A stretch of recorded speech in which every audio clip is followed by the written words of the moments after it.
Yo voy a pedir a los demás que hagamos una oración para que la palabra que Dios ha puesto en mi corazón hoy compartir con todos ustedes sea de bendición, y tanto los niños que están en sus clases como nosotros que estamos aquí y los que están al otro lado sean bendecidos y ministrados con esta palabra que vamos a compartir en el día de hoy. Oramos al Señor.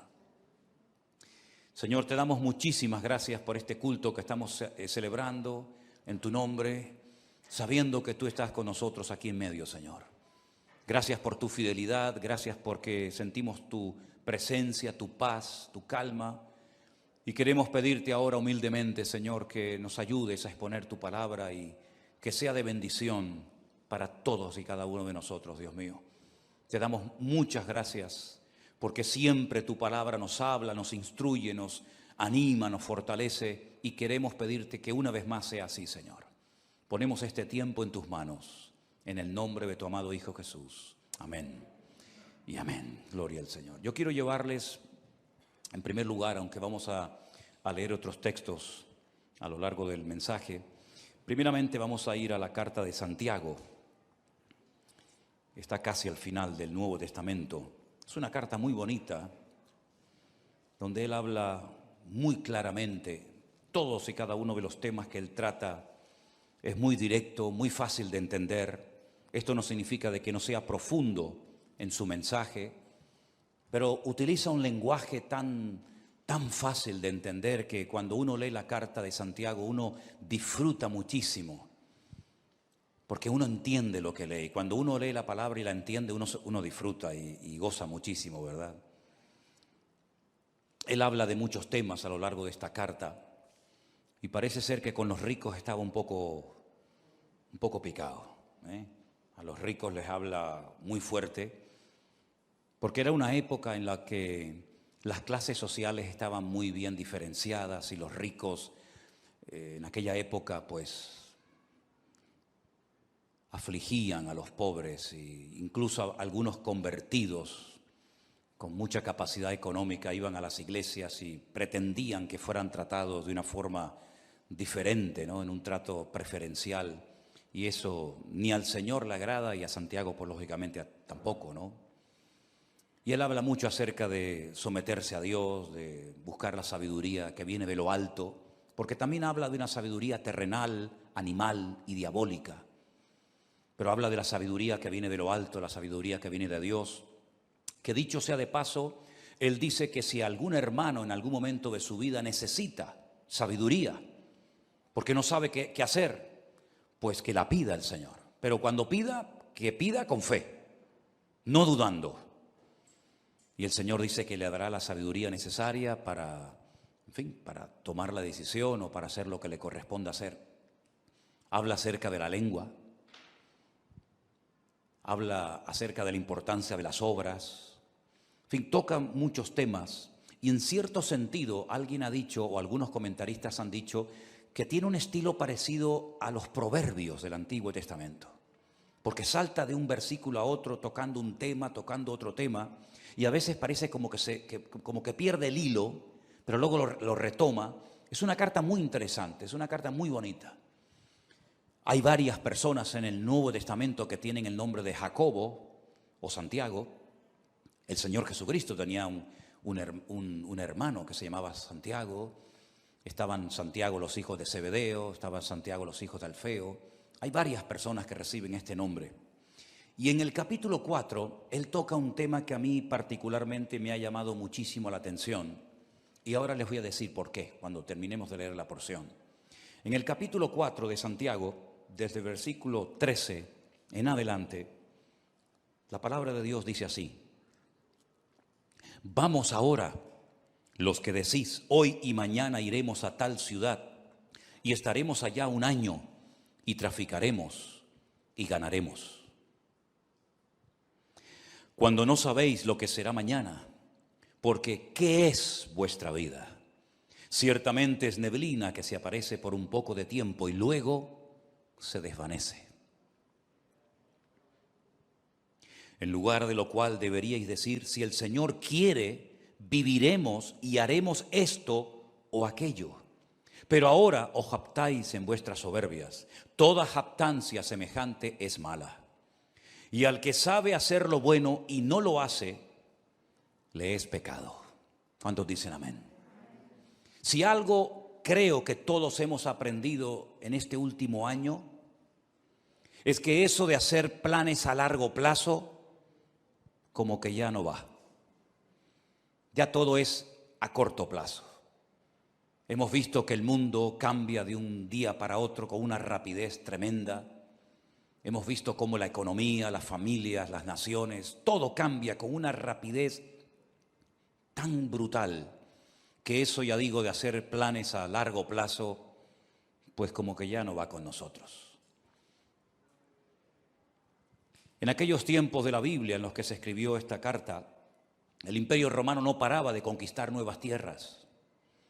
Y cuando conquistaba nuevos territorios, Roma tenía la costumbre de levantar nuevas ciudades y de invitar a la gente alrededor o de otras naciones a que fueran a vivir a esas ciudades.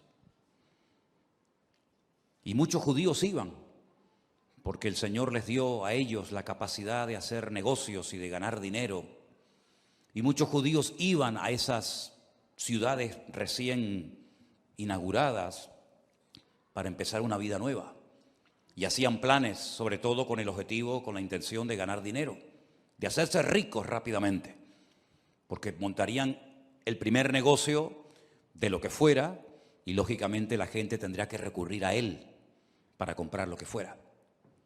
Y Santiago, observando la costumbre que había en aquella época de buscar nuevos territorios, nuevos lugares para empezar una vida nueva y ganar dinero rápidamente, fácilmente, dirige estas palabras específicamente a ese tipo de personas.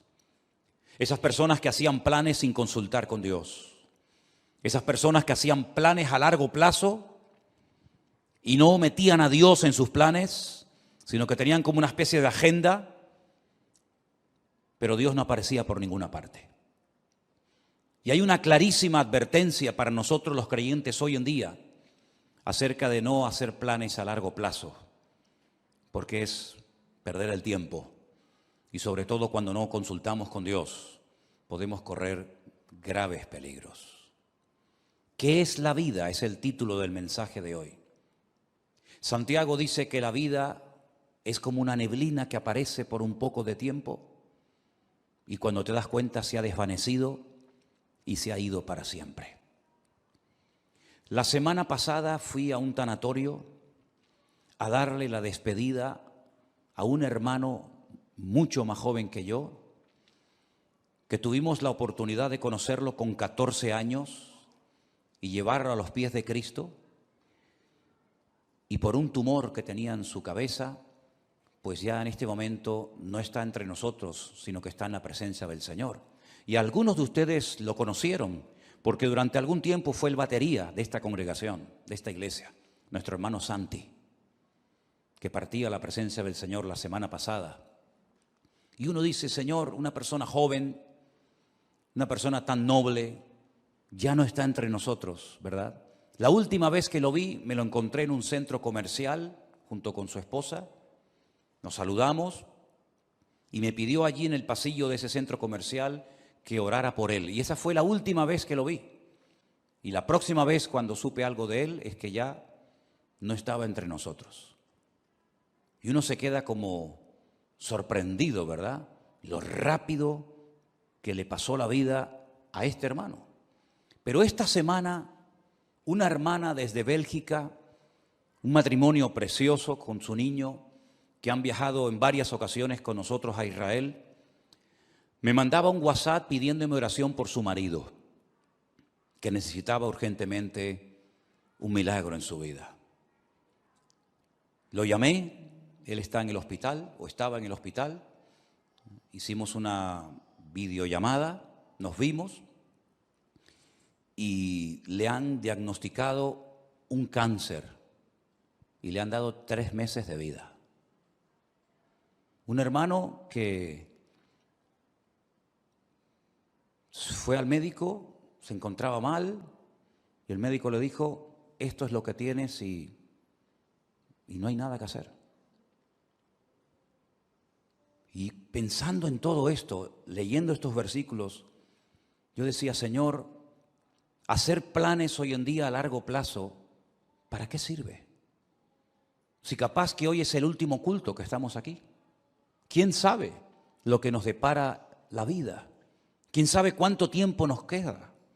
¿Quién sabe si algunos de los que están aquí tal vez no llegaremos a fin de año? Solamente Dios lo sabe. Él es el que da la vida y el que la quita cuando quiere y como quiere. Y muchas veces observo a creyentes cómo oran, cómo organizan su vida, y me doy cuenta de que sin darnos cuenta podemos caer en el error de hacer planes y proyectos y llenar la agenda con actividades. Pero, por supuesto, si Dios quiere, llevaremos a cabo esos planes, porque si Dios dice no, por más que nos empeñemos, no tiene ningún sentido.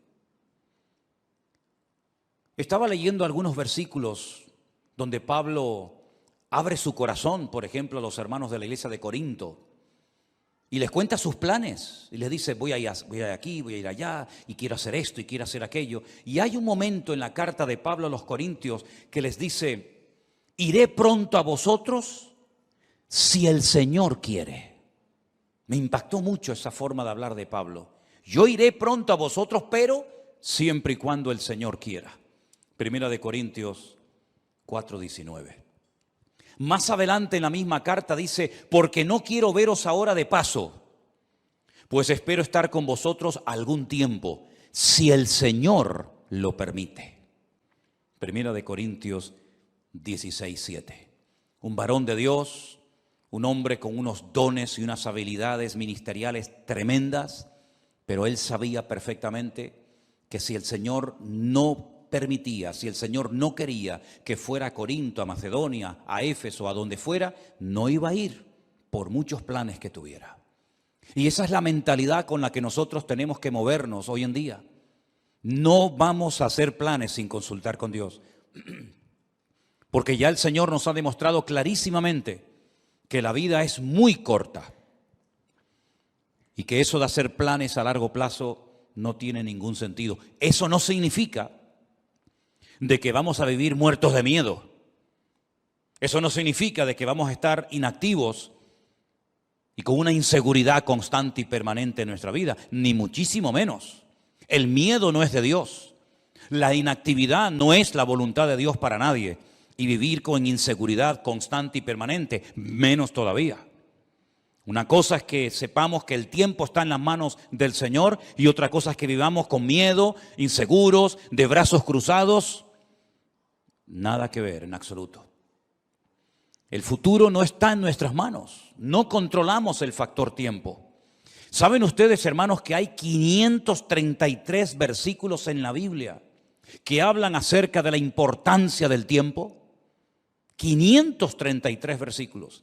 Y hay un capítulo casi entero, que es el famoso capítulo 3 del libro de Eclesiastés, donde en 29 ocasiones diferentes Salomón utiliza la palabra et, que es la palabra tiempo.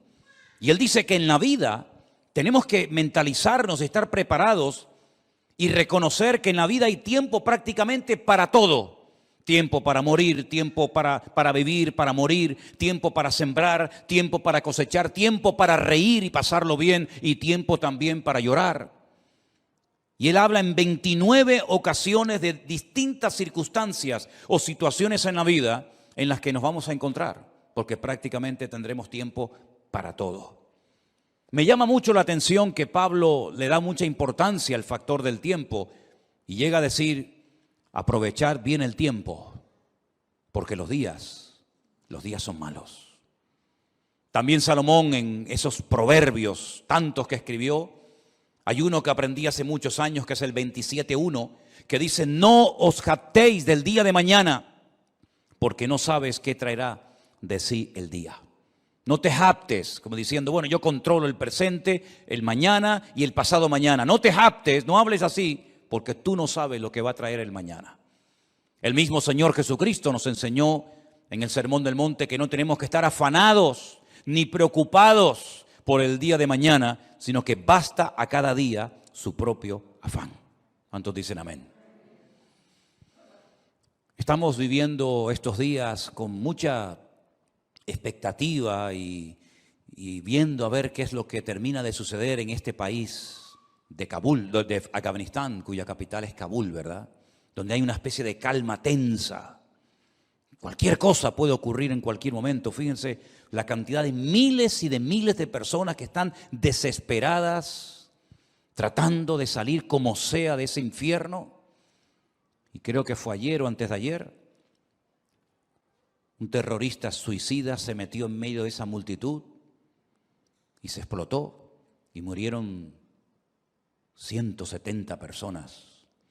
Personas que jamás en la vida se les hubiera ocurrido que estando en aquel lugar esperando un avión, una salida, ese iba a ser el último día de su vida.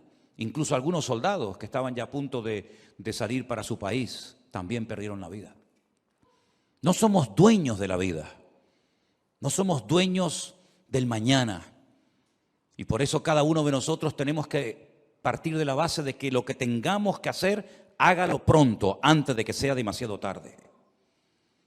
También Salomón, que era un hombre que reflexionaba y meditaba sobre tantas cosas, en su libro de Eclesiastés dijo: acuérdate de tu Creador antes de que vengan los días malos, antes de que pierdas la visión, antes de que vengan los dolores, antes de que te quedes ciego, antes de que te vengan los problemas y de la vida, antes de todo eso, acuérdate de tu Creador en los días de tu juventud. Tenemos al Señor presente en nuestros planes y en nuestros proyectos.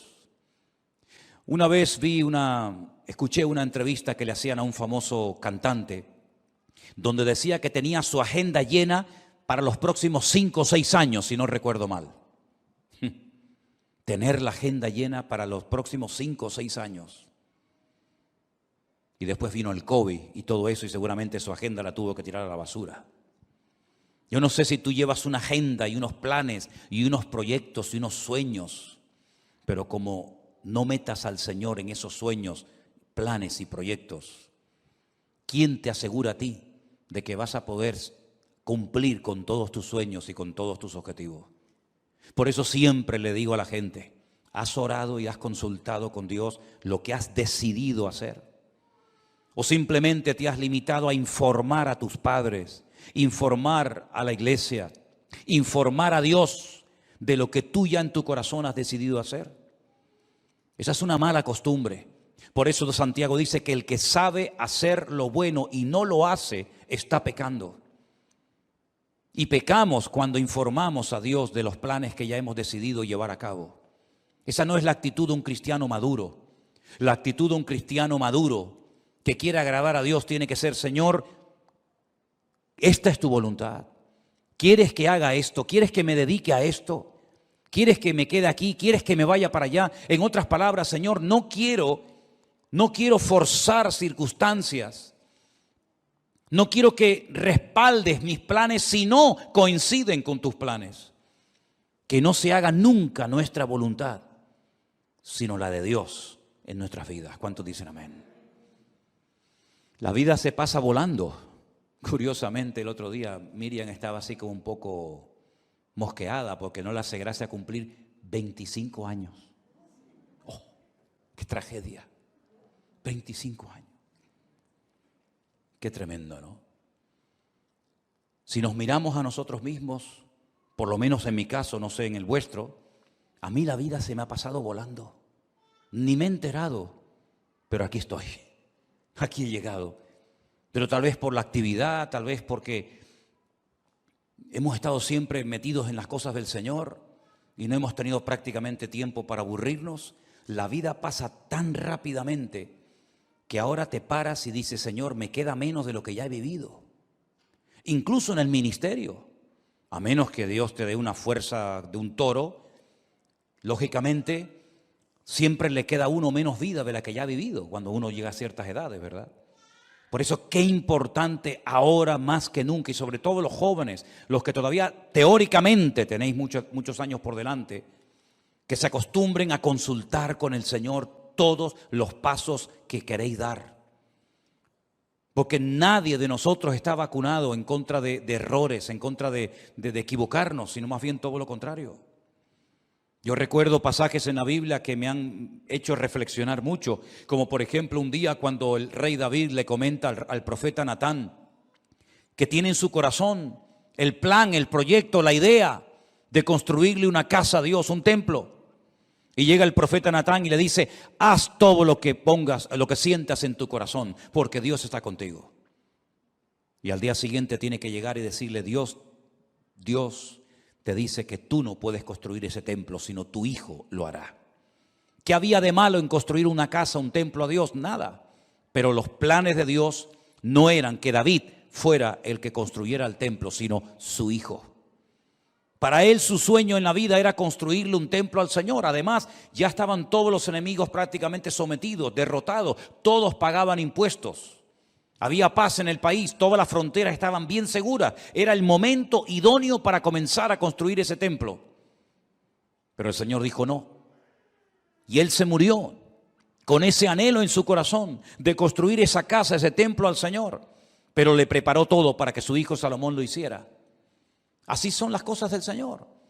Unos siembran, otros cosechan, unos preparan todos los materiales para la construcción del templo, otros lo construyen.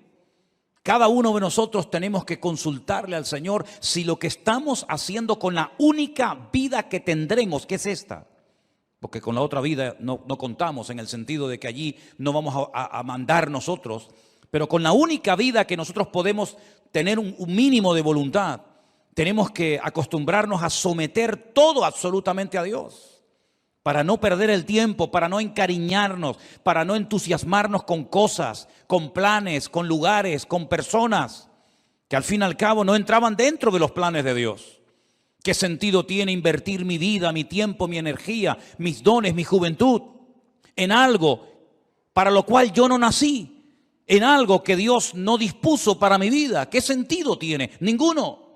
Haber perdido mi tiempo, haber perdido mi vida en cosas que no eran de la voluntad de Dios. Sí, habrá ganado mucho dinero, pero dice la Biblia que un hombre, y si ustedes han prestado atención a la lectura esta tarde, fue muy interesante la parábola que el Señor contó. Un hombre que fue prosperado en sus negocios, un hombre que decidió ampliar sus graneros, porque había producido tanto su herencia, había producido tanto su negocio, que dijo: bueno, voy a derrumbarlo todo y voy a construir graneros más grandes. Los derribaré, edificaré mayores, guardaré mis frutos, guardaré todos mis tesoros, todo mi patrimonio. Y cometió una gravísima equivocación. Le habló a su alma, le habló a sí mismo y dijo: alma, muchos bienes tienes guardados para muchos años, repósate, come, bebe y regocíjate. Y el Señor le dice: necio, estás hablando y comportándote como un necio. Tendrás dinero, tendrás mucho patrimonio, tendrás muchas cosas, pero eres un necio. Porque la forma como hablas delata tu inmadurez. La forma como hablas no es de un hombre sabio. ¿Cómo le vas a decir a tu alma que todo lo que has acumulado es para que ahora reposes, comas, bebes y disfrutas de la vida? Si esta noche vienen a buscarte, a pedirte tu alma, ¿qué harás con todas tus riquezas? No te van a servir absolutamente de nada. Absolutamente de nada. Dice: así es el que hace para sí tesoro, pero no es rico para con Dios. ¿Estás atesorando en Dios o estás atesorando para este mundo pasajero y efímero, que es como neblina que pasa rápidamente? Cuando uno observa a las personas del Antiguo Testamento, sobre todo al principio en el libro del Génesis, la cantidad de años que vivían, llegando a edades tremendas, como por ejemplo la del famoso Matusalén, que parece que no se moría nunca, ¿verdad? 100, 200, 300, 400, una barbaridad de años, pero al final, por muchos años que vivieron, todos y cada uno de ellos murieron y partieron a la presencia de Dios. Y por muchos años que podamos vivir en este mundo, tarde o temprano tendremos que reconocer que en este mundo estábamos de paso. Tuvimos el privilegio de haber conocido a Cristo y de haber aceptado a Cristo como nuestro Señor y Salvador personal. de haber entendido el Evangelio. Pero no solamente eso es importante, sino una vez que yo me he convertido, lo cual no es fruto de la casualidad, sino del plan de Dios para mi vida, como aquel sabio hombre, tenemos que decirle al Señor, y ahora que soy salvo, ahora que he entendido el Evangelio, cuando hay millones y millones de personas en el mundo que no saben ni quién eres, jamás en la vida han tenido una Biblia en la mano, y yo dentro de toda esa multitud enorme de personas te he conocido, he entendido la palabra, tengo la Biblia conmigo cada día, ahora ¿qué quieres que yo haga? Porque sería absurdo y necio por nuestra parte pensar que me he convertido para nada. Simplemente para no irme al infierno, simplemente para ir a la presencia del Señor. Y el tiempo desde que me convertí hasta que vaya a la presencia del Señor, ¿qué hago? Puede ser que en algunos casos algunos tienen que seguir haciendo y dedicándose a lo que hicieron antes de convertirse. No digo que no. Pero por ejemplo el apóstol Pablo o Saulo de Tarso recién convertido tuvo el valor de preguntarle al Señor, ¿qué quieres que haga? Porque teóricamente, lo humanamente, lo lógico hubiera sido volver a Jerusalén, contarle a los que te enviaron que tuviste una experiencia que te cambió la vida y seguir con tu tradición, con tu ley, con tu mundo de rabino, etcétera, etcétera. Pero fue valiente y se atrevió a decirle a Dios, ¿y ahora qué quieres que haga? Y el Señor le dijo, entra en la ciudad y se te dirá lo que debes de hacer. No le habló un ángel, no le habló Dios con una voz audible revelándole el plan para su vida, pero Dios utilizó a un hombre fiel que estaba viviendo en aquella ciudad que se llamaba Ananías. Y Ananías fue, oró por él y le dijo, hermano Saulo, esto y esto es lo que Dios quiere que hagas con tu vida. ¿Tú has tenido esa segunda experiencia? ¿O has tenido solamente la experiencia de haber nacido de nuevo? Gloria a Dios por ella. ¿O has tenido la segunda experiencia de decir, no solamente me convertí, sino que además esperé en el Señor y el Señor me reveló cuál era su voluntad para mi vida? Yo sí la tuve, tanto la primera como la segunda. Le dije una noche al Señor, muy joven, ¿qué quieres hacer con mi vida?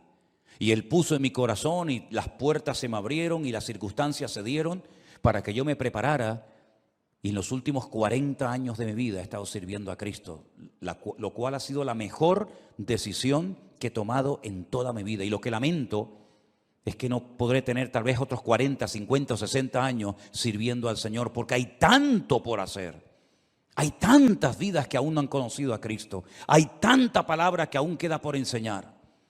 Pero gloria al Señor que en la Biblia vemos que uno moría y Dios automáticamente levantaba a otro. Me imagino que para el pueblo de Israel habrá sido una tragedia, una pérdida tremenda el haber perdido a Moisés, porque además ni pudieron enterrarlo, porque se fue una mañana a orar al monte y nunca más volvió, porque dice que Dios lo enterró y nadie sabe dónde Dios lo metió. Y me imagino que algunos habrán dicho, ¿y ahora qué hacemos? El Señor levantó a otro hombre llamado Josué. Amén, hermanos. Y Josué terminó la tarea que Moisés no pudo acabar, que era la de introducir al pueblo de Israel en la tierra prometida y después distribuir la tierra proporcionalmente a todas y a cada una de las tribus de las familias. Y cuando muere Elías, aquel hombre valiente, aquel hombre que Dios usó tanto, alguien habrá dicho, bueno, ¿y ahora? ¿Ahora cómo Dios nos va a hablar si no hay nadie? Claro que había alguien. Dios levantó a un Eliseo. La tragedia fue que cuando murió Eliseo no hubo otro que se levantara como él. Y hoy en día tenemos que partir de la base de que nos complementamos los unos a los otros. Y uno llega hasta un punto y el otro sigue de ese punto al siguiente y así sucesivamente. Y tenemos que pedirle al Señor, Señor, ¿para qué me has traído a este país? ¿Para qué me has traído a esta iglesia? ¿Por qué he conocido este ministerio? ¿Por qué te he conocido a ti? El otro día paseando por la calle, oía a algunas personas hablar y conversaciones y yo decía, Señor, no sé cómo hoy en día hay gente que es capaz de vivir sin Dios. Vidas huecas, vidas vacías, no tienen tema de conversación, siempre hablan de lo mismo. Pones la televisión y llega un momento que dices, Dios mío, me siento como un bicho raro. Todo lo que oigo es como en otra frecuencia completamente diferente a la que nos tenemos que mover los creyentes.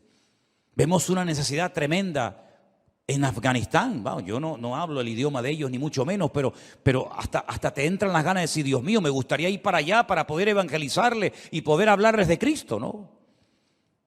Y como Afganistán hay 20.000 lugares en el mundo donde hay tanta necesidad de tanta gente que no conoce al Señor.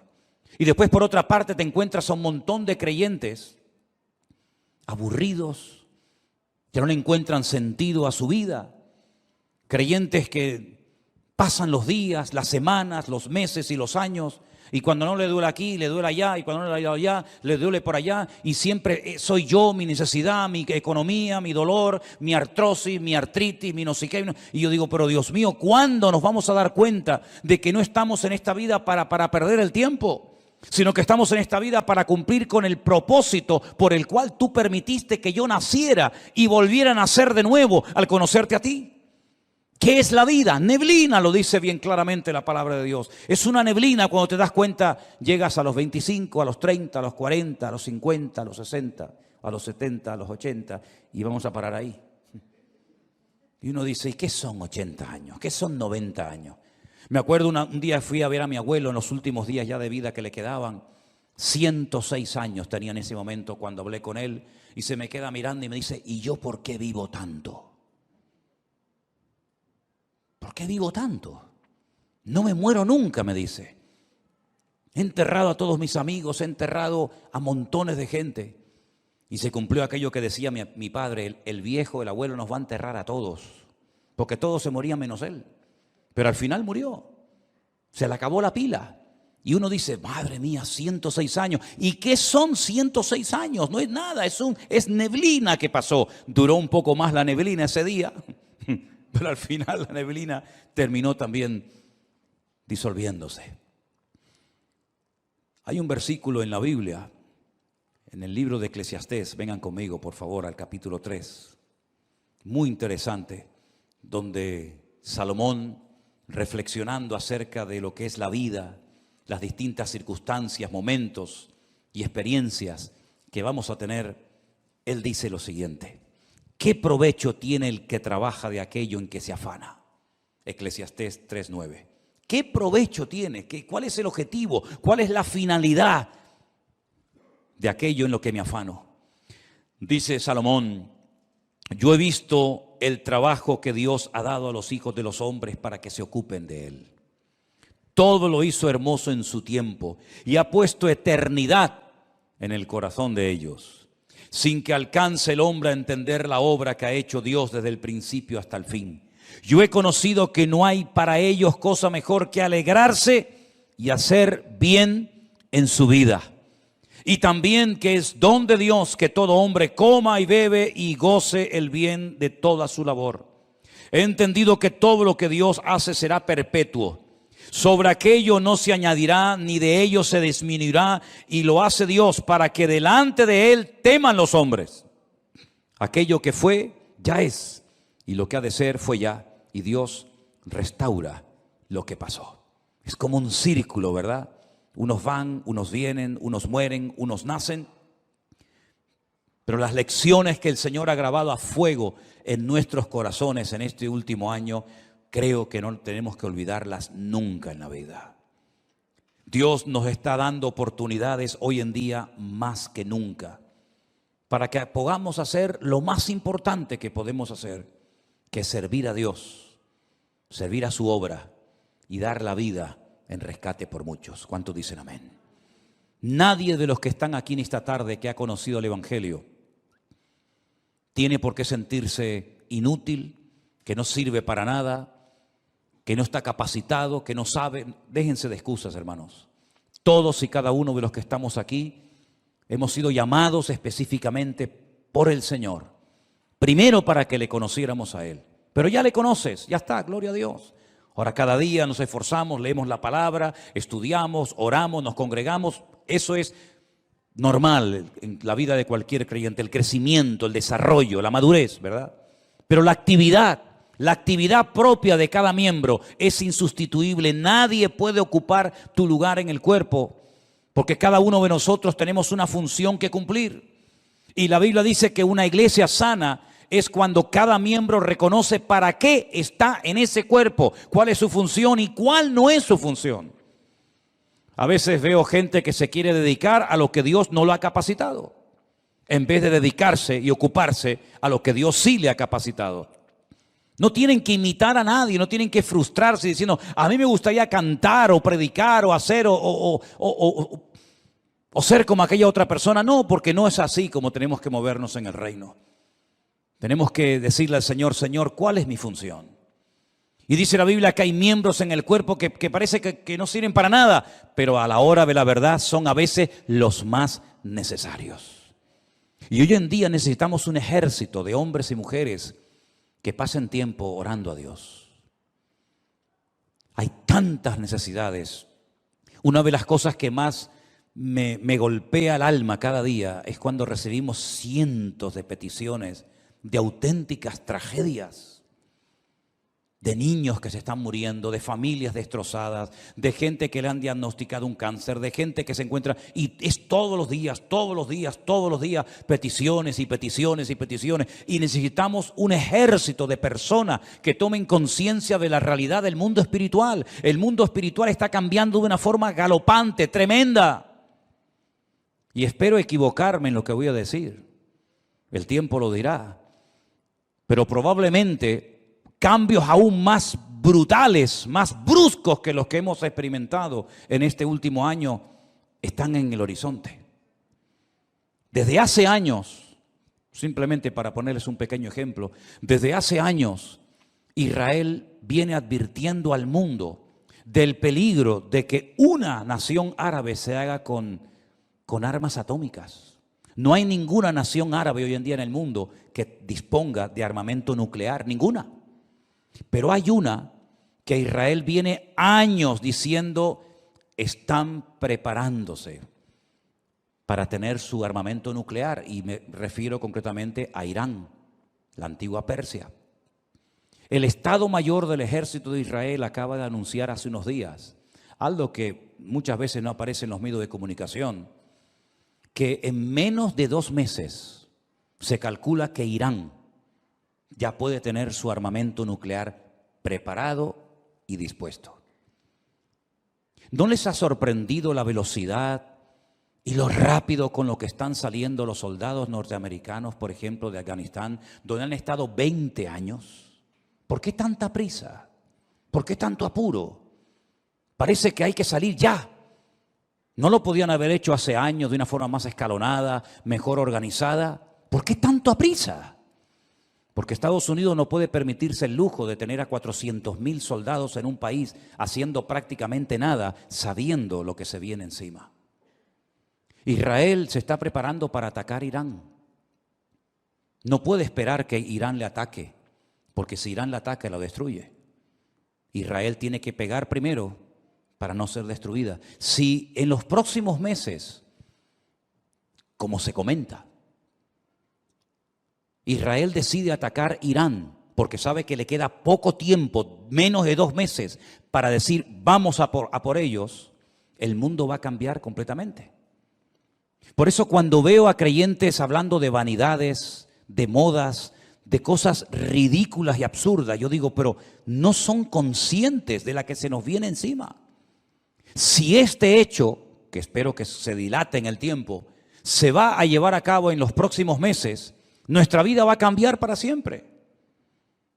Y puede ser el inicio perfectamente de una tercera guerra mundial, donde se van a utilizar una serie de armas que no se han utilizado jamás, y donde los bloques bien posicionados, los chinos, los rusos, los árabes, Occidente, Oriente, ya cada uno sabe dónde colocarse y qué fichas mover en el tablero. Por eso lo que tengamos que hacer, queridos hermanos, vamos a hacerlo pronto, porque el tiempo se acorta y no hay tiempo que perder. Y la palabra del Señor nos enseña que Cristo viene pronto, pero antes de que el Señor venga, dará un tiempo de gracia para que el hombre conozca el Evangelio. Pero dice, ¿cómo creerán si no hay quien les predique. No tenemos que decir que no ha habido personas que se han convertido, vamos a decir, entre comillas, solas. Sí, hay algún caso por ahí, sí. Alguna persona que se compra una Biblia, que viene a una iglesia, sí, pero son los menos. El sistema de Dios es que la iglesia se ponga las pilas y predique el evangelio a tiempo y fuera de tiempo. Y la Biblia dice que antes de la venida del Señor habrán una serie de señales que ya se están dando y que probablemente muchos de nosotros las veamos, y por lo tanto ya no hay tiempo que perder. Sé sabio con la utilización de tus recursos económicos. Sé sabio con tu tiempo. Organízate de tal manera de que tengas tiempo para estudiar las profecías, para prepararte, para servir al Señor. Y mira, y cualquiera, sea pastor o no sea pastor, lleves un año, lleves poco tiempo, cualquiera puede ir a una librería cristiana y comprar 100, 200 Nuevos Testamentos, Biblias, y salir por el barrio un día y regalárselas a esos jóvenes que están ahí en la calle, o al señor que está en el bar que saludas todos los días. Cualquiera de nosotros puede acercarse a una persona y decirle, oye, mira, quiero regalarte algo que te va a venir muy bien, un libro, una Biblia, un Nuevo Testamento, invitarlo un día al culto, darle una tarjeta, que hay cientos de tarjetas todavía por ahí sin repartir, donde aparece la página web de la iglesia, los canales de Facebook y de YouTube, para que puedan escuchar la palabra de Dios. ¿Sabes cuántas miles? Y ya puedo hablar de miles, ¿Sabes cuántas miles de personas viendo las redes sociales se han reconciliado con el Señor y han conocido a Cristo como su Señor y Salvador personal en este último año? Es incontable el número. Es incontable. Me decía uno de los colaboradores que tenemos en Centroamérica, en Costa Rica, y dice, pastor, es imposible controlar esto, perdimos el control. Ya ni siquiera los grupos de WhatsApp nos sirven, porque ya hemos llegado a un límite en el que ya ahora tenemos que comenzar a meter a la gente en otros sistemas, porque ya el WhatsApp se nos ha quedado corto. Cientos y cientos y cientos y cientos, miles de personas. Me decía Priscila el otro día, que es una de las que atiende los correos, un promedio de 100 y pico correos cada día, ¿sí o no? Necesidades, peticiones, vengan para aquí, queremos bautizarnos, queremos casarnos, queremos abrir una iglesia, queremos que nos visiten todos los días, todos los días, todos los días. Por eso, mis queridos hermanos, no hay tiempo que perder. ¿Qué es la vida? Es neblina que se pasa, pero mientras estemos con vida, podemos ser útiles en las manos de nuestro Dios. Si usted se quiere dedicar a sus cosas sin tener en cuenta al Señor, sin meter al Señor en su agenda, Dios le bendiga. Pero necesitamos urgentemente de hombres y de mujeres que se tomen en serio este tiempo y que sepan que queda poco tiempo. Ya sé que es como un tópico, ¿no? La iglesia viene diciendo, los predicadores, los pastores, venimos diciendo hace años que queda poco tiempo, pero hermanos, hay que ser ciego, hay que ser una piedra para no darse cuenta de que nuestro mundo se está cayendo a pedazos. Cualquier momento que pongas la televisión te das cuenta de que el mundo está perdido. Sodoma y Gomorra está por todas partes. Las presiones, las tentaciones, la manipulación, etcétera, etcétera, que está viendo en nuestro tiempo, jamás en la historia lo habíamos vivido. De hecho, hasta la gente, si se han dado cuenta, hasta la gente ha cambiado. Yo hablo con gente prácticamente cada día y noto que la gente ha cambiado. Antes podías dialogar, hasta discutir de religión, discutir de Dios, discutir de Biblia, pero están como cauterizados, como robotizados. Ni sienten ni padecen. Antes discutías que si los católicos, que si los evangélicos, que si la Virgen, que si los santos. Hoy en día la gente está con una frialdad tan espectacular que ya no es como antaño, que el tema religioso, entre comillas, era una novedad. Hoy en día, ¿quién habla de Dios? ¿Quién habla de Biblia? Prácticamente nada. Es una de las señales de los últimos tiempos, la frialdad del mundo hacia Dios, pero que no sea la característica de la iglesia hoy en día para nosotros, porque la Biblia dice que el amor de muchos también en los últimos tiempos se enfriaría, mas el que persevere hasta el fin, ese será salvo. Y yo quiero ser de los que perseveran hasta el fin, para que ninguno me quite la corona que el Señor tiene preparada para mi cabeza. ¿Cuántos dicen amén? Cierra tus ojos ahí donde estás. ¿Qué es la vida? Es neblina que aparece y se desvanece rápidamente. Pon tu vida en las manos del Señor. Pon tu vida, tus recursos, tu juventud en las manos de Dios. Y te vas a dar cuenta de que no hay tiempo ni para estar desanimado, ni para estar triste, ni siquiera ni para pecar. No hay nada mejor que estar activo en las cosas del Señor. Si tu cabeza está todo el día pensando en lo material, todo el día pensando en lo económico, tienes un grave problema, querido hermano y hermana. Tienes un gravísimo problema. Si lo material te absorbe, si lo material te quita el sueño, si lo material te preocupa, cosas del Señor, no está preocupado por nada ni por nadie. Y los tiempos en los cuales el Señor ha decidido que tú y yo vivamos son tiempos diferentes, muy parecidos a los tiempos de Noé, de violencia por todas partes, donde padres matan a sus hijos, donde se oyen pecados terribles que nunca antes se habían oído entre nosotros, de gente que hace locuras y le ha perdido el miedo a la muerte. Le ha perdido el respeto a Dios. Y parece que cuanto más normas ponen, más fácil para algunos es quebrantarlas. Hay un endurecimiento, una frialdad, una soberbia, una arrogancia tan grande en la gente que se creen que porque tienen casa y coche y dinero y trabajo ya lo tienen todo. Y como la parábola que he contado en esta tarde, ¿de qué te sirve todo lo material si mañana te viene un infarto, si mañana te diagnostican un cáncer, si mañana te dicen que te quedan 2 o 3 meses de vida? ¿De qué te sirve el dinero? Dime, ¿de qué te va a servir? ¿De qué te va a servir tu carrera, tus estudios, tu coche, tu dinero, tu joya? De nada, de nada. Están muriendo gente por todas partes. Por todas partes está muriendo gente joven, gente mayor. Prepara tu vida, porque tarde o temprano tendrás que enfrentarte ante la realidad de que tu vida se acaba. Los ricos se mueren y los pobres también, y los blancos y los negros y los cristianos y los ateos se mueren. Es ley de vida. Y por eso es muy importante que tú digas, ¿qué estoy haciendo con mi vida, con mis hijos? ¿Quién está atendiendo a mis hijos? ¿Qué están aprendiendo mis hijos en la escuela?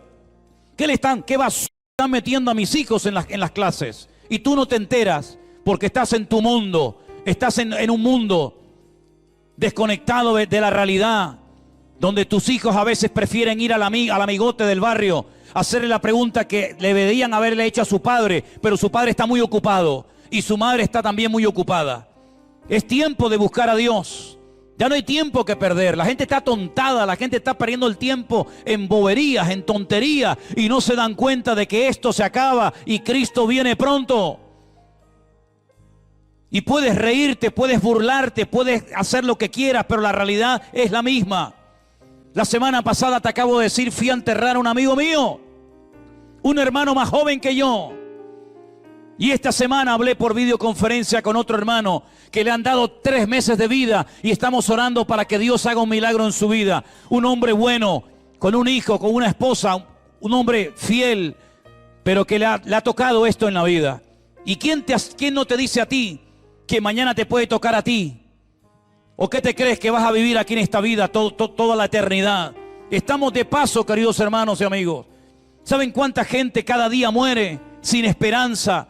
¿Saben cuánta gente se quita la vida? ¿Saben cuántos jóvenes están aburridos porque no tienen nada? Ni trabajo, ni estudio, ni familia, ni nada. Es tiempo de hablar de la esperanza y de la fe que tenemos en nuestro Dios, porque solamente Dios puede salvar a España. Ningún partido político, ningún hombre puede salvar esta nación. Esta nación está en coma hace muchos años. El mundo está en coma. Las familias están destruidas. Y no es que esto sea un mensaje apocalíptico para asustar a nadie, es que hay que ser ciego para no darse cuenta. Hasta hace pocos años Venezuela era una maravilla de país. Miren cómo está hoy en día. Hasta hace no muchos años otros países donde la gente iba a buscar trabajo, hoy en día están hechos pedazos y la gente desesperada por salir.